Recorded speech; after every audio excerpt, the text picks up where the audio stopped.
प्रत्येक चंद्र मास की त्रयोदशी तिथि के दिन प्रदोष व्रत रखने का विधान है।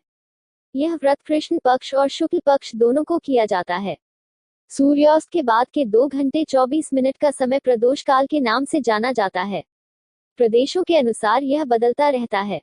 सामान्यतः सूर्यास्त से लेकर रात्रि आरंभ तक के मध्य की अवधि को प्रदोष काल में लिया जा सकता है। ऐसा माना जाता है कि प्रदोष काल में भगवान भोलेनाथ कैलाश पर्वत पर प्रसन्न मुद्रा में नृत्य करते हैं। जिन जनों को भगवान श्री भोलेनाथ पर अटूट श्रद्धा विश्वास हो, उन जनों को त्रयोदशी तिथि में पड़ने वाले प्रदोष व्रत का नियम पूर्वक पालन कर उपवास करना चाहिए। यह व्रत उपवासक को धर्म, मोक्ष से जोड़ने वाला और अर्थ काम के बंधनों से मुक्त करने वाला होता है। इस व्रत में भगवान शिव की पूजन किया जाता है। भगवान शिव की जो आराधना करने वाले व्यक्तियों की गरीबी, मृत्यु, दुख और ऋणों से मुक्ति मिलती है। प्रदोष व्रत की महत्ता। शास्त्रों के अनुसार प्रदोष व्रत को रखने से 2 गायों को दान देने के समान पुण्य फल प्राप्त होता है। प्रदोष व्रत को लेकर एक पौराणिक तथ्य सामने आता है कि एक दिन जब चारों ओर अधर्म की स्थिति होगी, अन्याय और अनाचार का एकाधिकार होगा, मनुष्य में स्वार्थ भाव अधिक होगी तथा व्यक्ति सत्कर्म करने के स्थान पर नीच कार्यों को अधिक करेगा। उस समय में जो व्यक्ति त्रयोदशी का व्रत रख शिव आराधना करेगा, उस पर शिव कृपा होगी।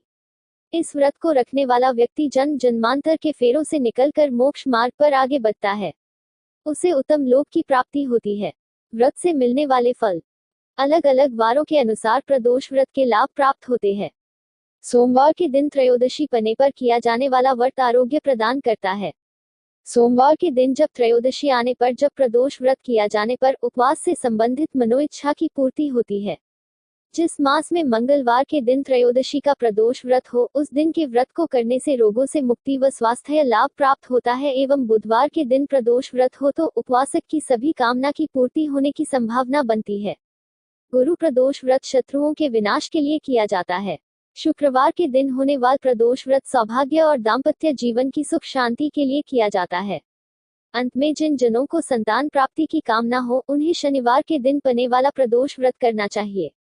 अपने उद्देश्यों को ध्यान में रखते हुए जब प्रदोष व्रत किए जाते हैं, तो व्रत से मिलने वाले फलों में वृद्धि होती है। व्रत विधि।